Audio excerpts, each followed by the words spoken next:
Hello, and welcome to another episode of my podcast. I'm Magda, and today's episode is one of two that I have decided to create. This episode is divided into two parts. In the first part, which is today's episode, I will talk about how overprotective mothers can be towards their sons and the consequences of that. In the next episode, next week, I will talk about the dynamics of relationships with daughters.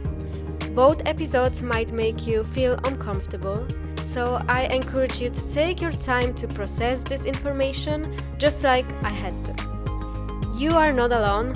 Many people are discovering the dynamics that control us, and thanks to this, we can change and transform without hating, because we all go through this.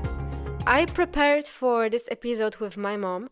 We talked about the mistakes she and many other mothers in our family made with their children, especially boys.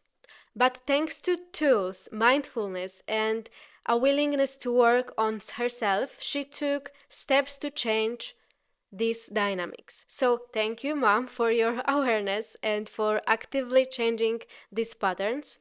I know that working on this and understanding it will help me be a conscious parent in the future.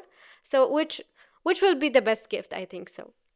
And now let's move on to today's topic. The role of a mother involves teaching a child independence and recognizing their own resources, not overprotecting and doing everything for them. Unfortunately, many adult men still haven't cut the umbilical cord. Why must every son detach from his mother and surpass his father? I will tell you in this episode. But first, let's answer this question. Until when does a mother play the most important role in her son's life? The mother's key role lasts approximately until the boy is 3 years old. This is the moment when the process of socialization begins and children start going to kindergarten. Interestingly, today men are trying to take on this important role from the very beginning. They start spending more and more time with their children. They are different fathers than the ones they had. They find the meaning of their lives in the family space. However, parents often function on a basis of alternating care where supporting each other is important. A 3-year-old who has formed a bond with his father starts to be more interested in his world, which is different from the safe world of the mother. There are messages that he wants to be exactly like his dad. This is when the father's role becomes more pronounced. They start spending more time together without the mother. So the son boasts, "My dad is a firefighter, and mine is the biggest." And the father becomes a figure defining the son's social position in the peer group.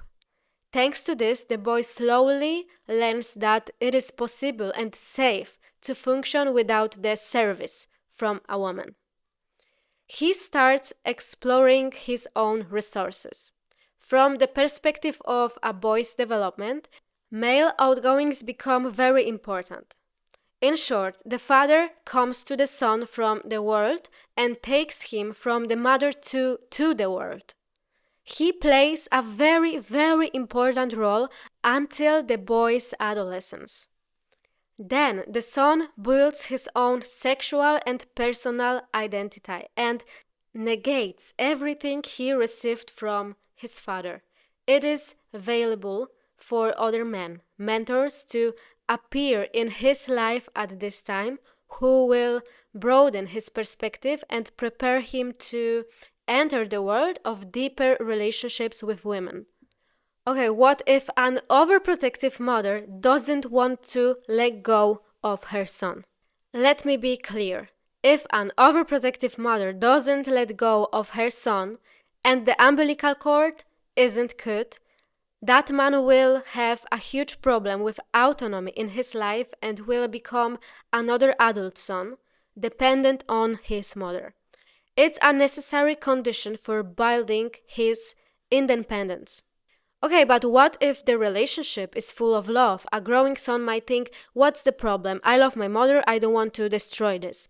Should he forcefully cut ties with her?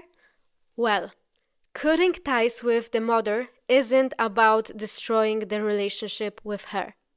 Although it can sometimes be dramatic if the umbilical cord has been growing for years. Cutting ties doesn't mean losing contact with the mother, stopping conversations, and not meeting. It's about the man's ability to independently recognize his needs and follow them. This is absolutely necessary for a man to be able to enter a healthy relationship with a woman in the future. Not to mention entering a healthy relationship with himself. Many problems in relationships stem from the fact that many modern men haven't cut the umbilical cord with their mothers. The adult son dependent on his mother is a common phenomenon. They usually function in transference relationships with dominant mother like women. This isn't a conscious choice. It's a safe choice. Okay, so now you might think, what should a good mother's love for her son be like? And I would say that it should be wise, not just caring or overprotective. A mother takes care of her son so that he doesn't need her for anything. And this means that in the process of upbringing, children should be allowed to confront reality. We often think, what's wrong with tying a 6-year-old's shoelaces? You're helping him, right? But when you are not there, he can't tie his shoes. You have made him dependent on you. The boy can't use his own resources because he doesn't know they exist. And under your nose, another adult son dependent on his mother is forming. What should an adult man do to cut ties with his mother? Where does this process start? Okay, in a healthy separation process, a roughly 12-year-old boy entering puberty, along with a huge dose of hormones, goes through a very important process called individuation. He starts to answer the question, who am I? This is to realize that he can live independently, make decisions, and face the consequences of his choices. In a delayed therapeutic process of cutting the umbilical cord, we go through the same thing, but in less comfortable conditions. Men usually already have families, wives, children, and the first area of work is building self-awareness. The next is the ability to set boundaries in relationships and maintain those boundaries. And when I think about it now, I can't imagine an effective, relatively smooth, and painless process of an adult man cutting ties with his mother.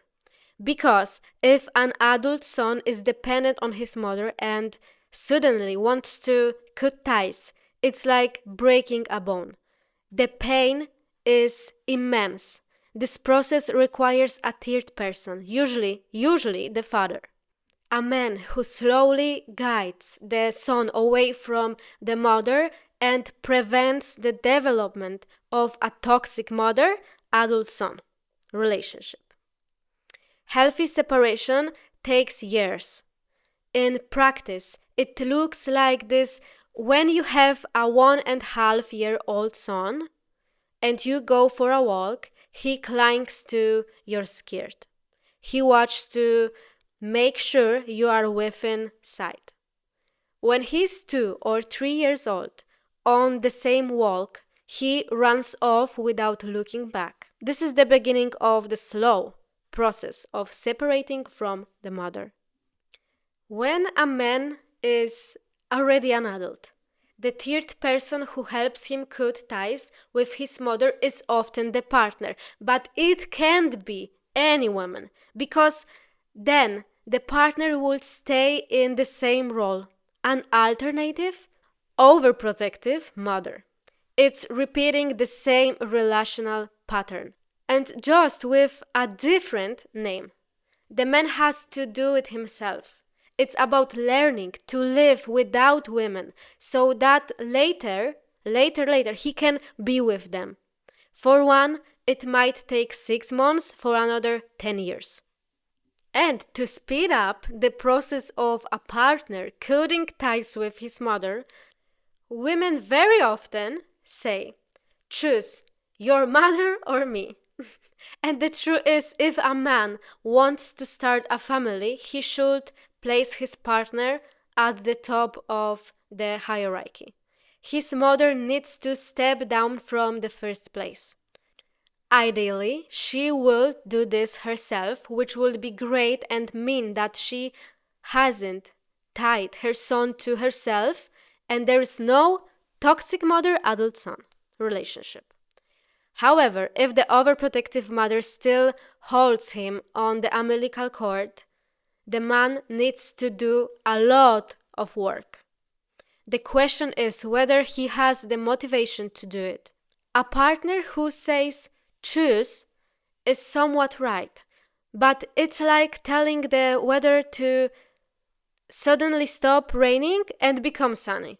It's not a matter of choosing, like, now I will turn right or left because I like the view better.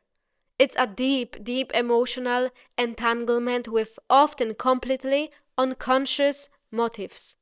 The man has no idea what needs he is fulfilling in his relationship with his mother. It is important for a mother to help her son discover his own resources so that he can start using them as early as possible. Not all this facilitating, supporting, making dependent, and controlling. It's about reflecting your child, their emotional states, so they can understand themselves. When a baby wets their diaper and cries to communicate discomfort, the mother says, "You must be uncomfortable and that's why you're upset. I will change you and everything will be okay." This way she reflects her son. Many men and people in general have a big problem with this today. They don't understand themselves. They build their self-worth by observing women's reactions to their behaviors. They seek reflection from their partner because they weren't properly reflected by their mother. The key role of a mother is to help her child understand themselves and their emotional reactions. Exactly, but look at how it works in practice. You have a situation where a child is playing on the playground, chasing something, and suddenly falls. The first thing they do is look at the parent's reaction. They want to interpret the situation, looking for an answer. Hey, what just happened? If the mother reacts with a big, "Oh no, the child is crying and ready to go to the hospital," but if she says, "Where is the bunny? Let's see what happened to it. It must have run away." The child starts looking around with curiosity. That is good reflecting. In such situations, anxious interpretations often come into play. But in this way, the mother doesn't reflect her son. Instead, she projects her own emotional states onto him. The mother's interpretation will stay with the child. If they fall, they will think they have failed, that the world is dangerous and scary. In an adult's life, this means problems. Okay, does an overprotective mother have any positives? There are no positives. Overprotectiveness is actually a form of violence. It's like asking if violence has any positives. Often, a mother wants to do well, helps her son, does many things for him.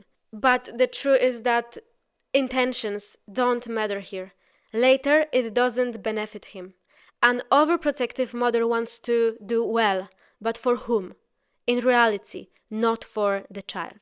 Fiercely, she doesn't understand her son's needs, but projects her own needs onto him. She satisfies them through the child. This is overprotectiveness, and that's why it is abusive. We are talking again about the toxic mother adult son relationship.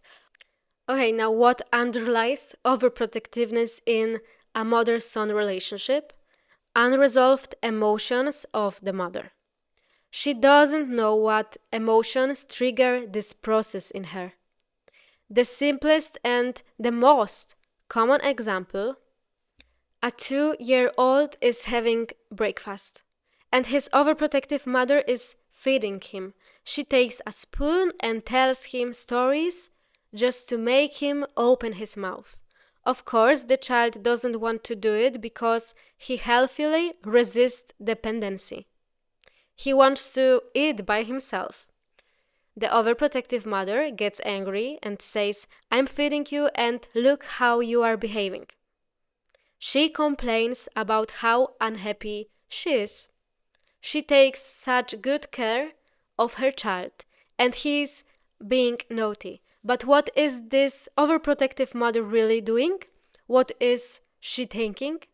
I don't want to clean up because I like having things tidy, so no one will make a mess. I won't give the spoon to the child because he will make a mess right away. It is more convenient for me to feed him. So, who is the mother really caring for? Herself, exactly. Under the guise of caring for the child, she's actually taking care of herself. The child is an intruder in this situation, making a mess. And she can't handle it because the mess generates fear in her. This, in turn, generates anger. That is why she has to clean and blame the world for not helping her. Okay, now what emotion is most often behind a mother's overprotectiveness? I thought earlier it's fear, but very often it's an unexpressed anger. For example, towards men. I won't let you leave me. I won't let you become independent. I won't teach you that. And of course, it's not like the mother decides, I'm angry at men, so I will cripple my son. This anger is repressed into the subconscious. It lies underneath and triggers the whole process of the mother's overprotective behaviors. It expresses itself in this passive-aggressive way. And look, mothers often focus on their sons achieving financial independence. They believe that then he will manage in life. But emotional independence is more important. Mothers should make space for their children to become independent as soon as possible. Today, there are many anxious parents, mainly mothers, who transplant their anxieties onto their children. And these children, as adults, are devoid of agency. And the paradox is that sons suffer the most from this. And because women often raise them accordingly to a different scheme than daughters. For some mothers, boys are inherently more dysfunctional, so they treat sons more leniently than daughters. They believe that boys might not manage in life. And daughters have to be brave and tough. Since I handle everything on my own, you, daughter, have to be like me. Your father, son, left me emotionally or physically, so I will tie you to me. You will be my male prosthesis. Okay, is it important for a man to have his masculinity accepted by his mother, just as it is important for a daughter to have her femininity accepted by her father? But a mother can't accept her son's masculinity on her own. To accept masculinity, you have to possess it first. And a woman isn't a giver of masculinity. Okay, let me explain. If a mother doesn't accept that the father and son have their own world, she doesn't accept her son's masculinity. For example, she sees the father and son fooling around in the forest and says, "You old fool, you took him into cold water, he will catch a cold. What are you teaching him?" This is a message saying, "Son, masculinity is bad and your father is an idiot." Should have mother prize the fathers of their children to shape a positive image of masculinity in their eyes? A young boy always looks at how his mother reacts to his father's behavior. If she says, for example, "You know what? You are the best. It's awesome that you fixed the faucet, fridge, or whatever. You organized the vacation." So she indicates that she accepts his father's masculinity, no alternative. But if the mother only yells, like, "Why did you put that glass there again?" etc., etc. And at this moment, what does her son have to build his masculinity on? Now, imagine this scenario. Everyone is sitting in the living room, and the father asks the son, "How is your girlfriend doing?" At that moment, the mother answers, "She is doing fine." So what do we see here? That the father has no space for dialogue with his son because the mother immediately fills that space. What should the father say? "I'm talking to my son now. Please don't interrupt." Set boundaries. Intervene in the mother-son relationship. It's not about taking the son and moving to Australia for 4 years, as sometimes happens. It's about not allowing an overprotective mother to monopolize the relationship with her son from an early stage. Okay, now, why a son must win with his father? What does that mean? Let me explain with an example. There is a movie, Gran Torino, and I don't know if I'm saying this right, but this Gran Torino by Clint Eastwood, where we see an older man and a boy he treats almost like a son. The boy is unhappy, beaten by his friends, and he likes a girl but doesn't know how to get her attention. Clint goes to town, deals with those guys, then comes back to the boy, invites him to the garage, uncovers a car, and gives him the keys to a polished Gran Torino, and he says, "Go invite her to the cinema or to the movies." The point is that the father gives his son his resource. This is the victory of masculinity. But the father must do this as a gift to the son, not the son taking it from the father. Okay, my dears, to sum up, understanding the dynamics between mothers and sons and the importance of fathers in a son's life is crucial for building healthy relationships. A son must win with his father, receiving his resources as gift, not by taking them. This victory of masculinity allows a son to grow into an independent and emotionally healthy man. And remember, next week we will dive into the dynamics of relationships with daughters. These topics might be also uncomfortable, but they are essential for personal growth. I want you to remember also that this is just my perspective. I don't have the expertise to lecture anyone. I'm sharing just what I feel. My viewpoints may change over time, but these dynamics are present in many of us. The more people become aware, the easier it will be to build better relationships, marriages based on choices rather than dependencies and traumas. So process this information and be your best friend. Thank you for today. Love you guys. Bye.